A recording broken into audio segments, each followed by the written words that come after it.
Ali Hebdo has republished the cartoons of Prophet Muhammad, peace be upon him. One central question comes with that it is their freedom of speech, and why are Muslims offended, or Muslims should not be offended. Let's think of an example of kids in the school playground. If some kid was bullying another kid on the name of their religion or making fun of their prophet, we'll call that bullying, which is emotional abuse. And the kid would go to principal, or we will encourage for any bullying behaviors report, talk to the authorities. The problem in this case is authorities support this kind of abuse. It becomes the problem is with people who take the offense, so just don't buy the paper. And it is not limited to one kid. It is intentional hurt and pain caused to billions of people. It is intentional and it is abusive. It causes psychological pain and trauma. So who decides something is offensive or hurtful? The person who does it or the person who experiences it? For the bigger problems, like at this point, for cultural, religious, large-scale groups, who decides in that?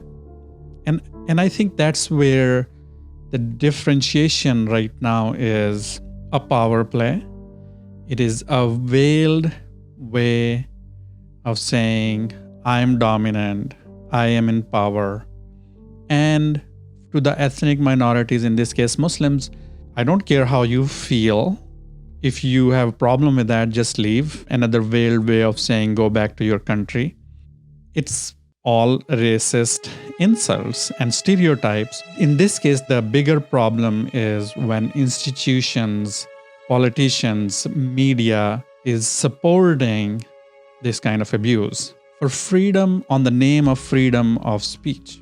If it is the way of life, then why anti-Semite cartoons or content is not allowed?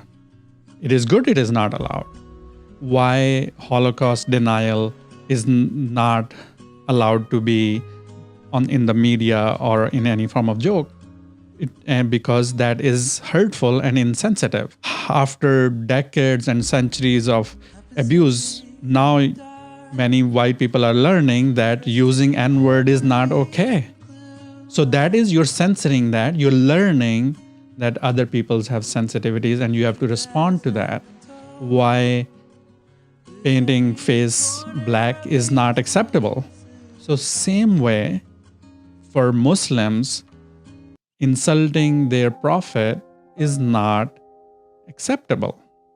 And you have to respect other groups' sensitivities, and everybody should respect other groups' sensitivities. Muslims in their Muslim majority countries, just because something is legal, they should not say anything hurtful to the minorities. And it is human. It's not just based on your one group of religion. It's just human to be kind and sensitive to other people, and to challenge the underlying assumption of superiority, that I am superior or other cultures have to submit or they could just go. So it's more understanding each other and respecting, and that is more of the problem with these cartoons. For ethnic minorities, the pain definitely is quite visceral. The person these cartoonists and this newspaper insulted, they don't know him. Most of the information in West is based on the propaganda. It is not from direct experience or interaction with other Muslims. So it is ignorant, and there is no effort in understanding. There are hundreds of thousands of Muslim physicians in West, in Europe, in America. Interact with them. Why are they not symbols of Islam? Why is some extremist terrorist who Muslims are fighting first, why are they symbolizing Islam and why real Muslims are not? And that is the anti-Muslim propaganda. And there is a there's picking of event anywhere in the world and then labeling that as Muslim, while ignoring millions of Muslims amongst yourself who make the fabric of your community and who you're saying you are other.